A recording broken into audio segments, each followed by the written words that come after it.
अस्सलाम वालेकुम गाइस। सो हमने लास्ट टाइम हमने एंटरिंग फॉर्मेटिंग डेटा को एडिटिंग डेटा को हम फॉलो अप कर रहे थे और उसमें हमने एंटरिंग डेटा अल्हम्दुलिल्लाह कंप्लीट कर लिया था। अब हमारा टारगेट है फॉर्मेटिंग डेटा कि इसको किस तरह कंप्लीट करना है। Formatting data, let's move on.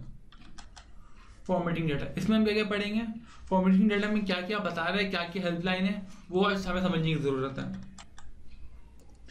तो हमें यहाँ पता चल रहा है फॉर्मेटिंग डेटा हमारी इंप्रूव करता है रीडेबिलिटी ऑफ वर्कशीट को, हम पढ़ने में आसानी हमें रहती है। फॉलोइंग नोट्स प्रोवाइड, हमें इंट्रोडक्शन देंगे कुछ हमें किस तरह हमें काम टेक्निक सीखनी है।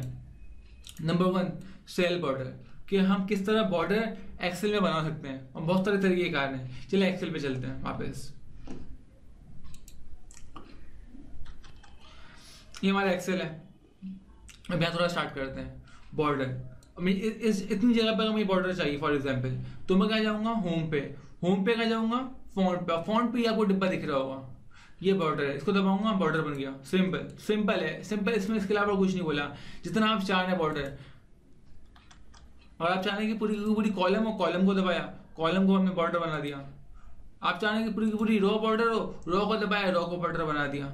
और इस तरह जितने टाइप आप रो की सारे आप इसको एक्सपीरियंस कर सकते हैं। इसको खोलें और लंबी सी लिस्ट है, उसमें जो जिस तरह का बॉर्डर चाह रहे हो वो सारे बॉर्डर उसमें अवेलेबल है। अच्छा, अब ऐसे आप चाह रहे हो सेल पे कलर करना अपने, फॉर एग्जांपल उसको तरीके का इस पर आए। फॉर एग्जांपल कलर ये आपके सामने दिख रहा है, वही होम पे जाओगे, फॉन्ट पे जाओगे, कलर दबा दोगे। पूरी की पूरी कॉलम कलर करना चाह रहे हो, ये पूरी पूरी रो अपना सिलेक्टेड एरिया चाह रहे हो, जो कलर आप चाह रहे हो वो कलर आप कर सकते हो। कुछ इतना कोई मुश्किल चीज इसमें नहीं है। ये भी आसान था। अच्छा, सेल बॉर्डर तो हमें समझ में आ गया हमें। सेल बॉर्डर के बाद अच्छा, और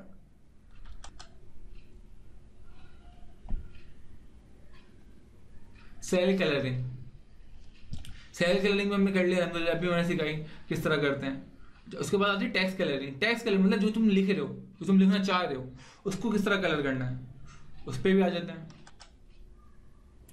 यहाँ फॉर एग्जाम्पल कुछ भी लिखा हमने, कुछ भी लिख दो, KUCH कुछ भी लिखा।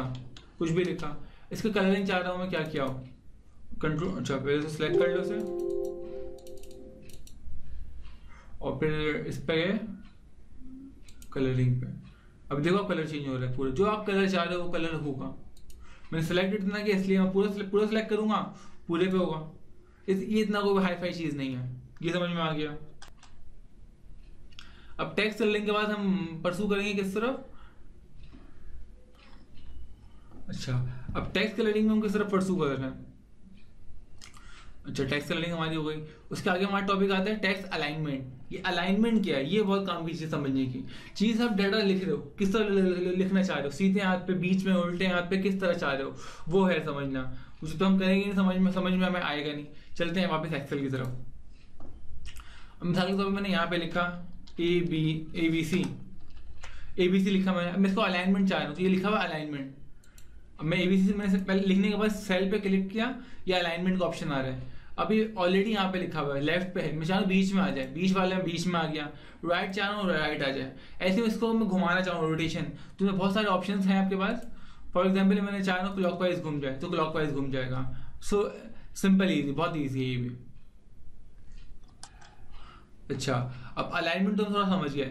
अब अलाइनमेंट का आगे आ रहा है ऐड और रिमूव अ शीट बैकग्राउंड, के पीछे हमारे वैसे व्हाइट शीट तो मैं दिख रही है, उसी के ऊपर सारा हम काम कर रहे हैं, कुछ और चाह रहे हैं डालना, उसमें कुछ और चाह रहे हैं, तो वो हम ला भी सकते हैं और डिलीट भी कर सकते हैं। दोनों बातें इसमें बोली हैं, वो दोनों बातें हम गो थ्रू कर लेते हैं किस तरह करते हैं। हम पेज लेआउट पे जाएंगे, पहले पेज लेआउट दबाया, पेज लेआउट के बाद किधर जाएंगे, ये बैकग्राउंड का सेकंड बटन है, बैकग्राउंड दबाया। और बैकग्राउंड के बाद वर्क ऑफलाइन करना है, तो मेरे पास ऑप्शन आ गया। अब मैं क्या कह रहा हूँ उसमें, कौन सी पिक्चर लाना चाह रहा हूँ। फॉर एग्जाम्पल मैं ये चाह रहा हूँ कि ये आ जाए, आ गई पिक्चर मेरी पीछे, और ये पिक्चर मेरी सिंपल है सेट, ठीक है। वो वाइट बैकग्राउंड हट चुका है, ये अब पसंद नहीं आया सब, बॉस हटा दो, हटाने तो डिलीट कर दो, डिलीट हो जाएगा। सिंपल है, कोई इतना मुश्किल चीज नहीं है। ये समझ में आ गया। अच्छा, अपने ऐड और रिमूव बैकग्राउंड भी पढ़ लिया। अब थोड़ा सा आगे चलते हैं। ये इसने पिक्चर डाली है, इसने बताया कि पिक्चर ये थी, कर लो। अब ग्रिड लाइन का इशू होता है, क्या है जो ग्रिड लाइन कहते हैं पहले वो बताता हूँ आपको मैं। उसको हटाना है या नहीं हटाना ये आपकी मर्जी। हटाना चाह रहे हो तो किस तरह हटाते हैं, वापस लाना चाह रहे हो तो वापस किस तरह लगाते हैं। एक्सेल पे चलते हैं, ये तुम गौर कर रहे हो। फॉर एग्जाम्पल नई शीट पे चले जाओ, ये अब यहाँ पे तुम्हें दिखने होंगे बहुत सारे बॉक्सेस बने हैं, बहुत सारे। इन ये लाइनें जो बहुत सारी बिछी हुई ना, इसको बोलते हैं ग्रिड लाइन। इसको हटाना है, इसको हटाना है। अब इसको हटाने के लिए, इसको हटाने का तरीकेकार क्या, वही आपको होम पे नहीं होना, पेज लेआउट पे आना है। पेज लेआउट के बाद शीट ऑप्शन और फिर ग्रिड लाइन के अंदर लिखा है व्यू। अब गौर से देखना, मैं इसको दबाऊंगा गायब हो जाएगा, वो लाइन सारी गायब हो गई। वापस दबाऊं, लाइन वापस आ गई। ये है हमारा ग्रिड लाइन का पॉइंट। प्लस बुक में उसने एक और बात बोली है कि ग्रिड लाइन जब प्रिंट करोगे ना डेटा तो शो नहीं होंगी। देखो डिफॉल्ट है मतलब, मगर तुम चाह रहे हो कि शो हो तो ये यहाँ पे ऑप्शन दिख रहा है, इसको क्लिक कर दोगे तो प्रिंट जब करोगे डाटा, हार्ड कॉपी निकालोगे प्रिंट आउट बांटने के लिए, उसमें ग्रिड लाइन आएगी। नहीं चाह रहे हटा दो, नहीं आएगी। अच्छा, ये हमने गो थ्रू कर लिया। अब जो हमारा रह गया आगे थोड़ा सा चलता है। ग्रिड लाइन के हवाले से हो गया। आप अंडरलाइनिंग, बोल्ड और इंडेंटेशन की तीन बातें एक साथ समझा देता हूँ। अंडरलाइनिंग में क्या करना है, बोल्ड टेक्स्ट में क्या करना है, और इंडेंटेशन और ओरिएंटेशन में क्या करना है।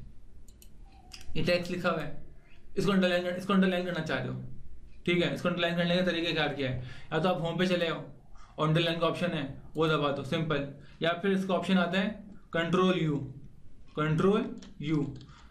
चलाओगे तो चलेगा, नहीं चलाओगे नहीं चलेगा। फॉर एग्जाम्पल ये कीबोर्ड कंट्रोल यू, ठीक है, सिंपल। इसी को चाहो बोल्ड करना, कंट्रोल बी, ठीक है। ये सिंपल सी बात थी। प्लस मजीद जो बात है ये तुम्हें बताना चाह रहा है कि ये डाटा है, मैं चाह रहा हूँ थोड़ा सा नहीं इतना चुपका माना हो, जरा सा फासला हो, तो मैं दबाऊंगा पे इंडेंटेशन पे। क्या करूंगा मैं, हाँ वो कहाँ है, अलाइनमेंट में ये रहा। अब मैं इसको दबाऊंगा, ये तो थोड़ा सा आगे हो रहा है, बैक करना चाह रहा हूँ बैक होगा। अच्छा, ये तो इंडेंट। और फिर मैं समझा, ये तो बता चुका हूँ, जितना रोटेट करना चाह रहे हो वो रोटेट कर लो चीज़ें। ये हो गई। वापस चलते हैं टॉप पे, बुक पे। ये भी हो गया, इंडेंटेशन भी हो गया, ओरिएंटेशन भी हो गया। अच्छा, अब किस तरह घुमा सकते हो अपना क्लॉकवाइज, वर्टिकल, ऊपर नीचे, वो सारे ऑप्शन तुम्हें मिलेंगे वहीं पे। ये रहे, ऐसे अच्छी एग्जाम्पल लिए, ऐसे वर्ड रोटेट लिखा और फिर उसने रोटेशन ड्रॉप डाउन का जो इस्तेमाल है, रोटेट भी मैंने करके दिखाया था, वो इसने इस्तेमाल कर लिया। फिर एकदम चाह रहा है डाटा एकदम वर्टिकल है, उसके लिए वो वहाँ पे ऑप्शन है एकदम वर्टिकल डाटा, जितना इंडेंट चाह रहे हो वो कर लो, तुम्हारी मर्जी है। तीनों ऑप्शन तुम्हें वहाँ पे अवेलेबल है। जिस तरह से प्रैक्टिस करोगे उस तरह तुम्हारा सॉल्व होगा मसला हल। ये हमारा नया टॉपिक स्टार्ट हो गया, एडिटिंग डाटा।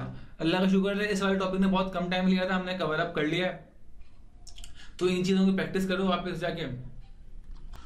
तो इंशाल्लाह नेक्स्ट टॉपिक हम पढ़ेंगे एडिटिंग डाटा।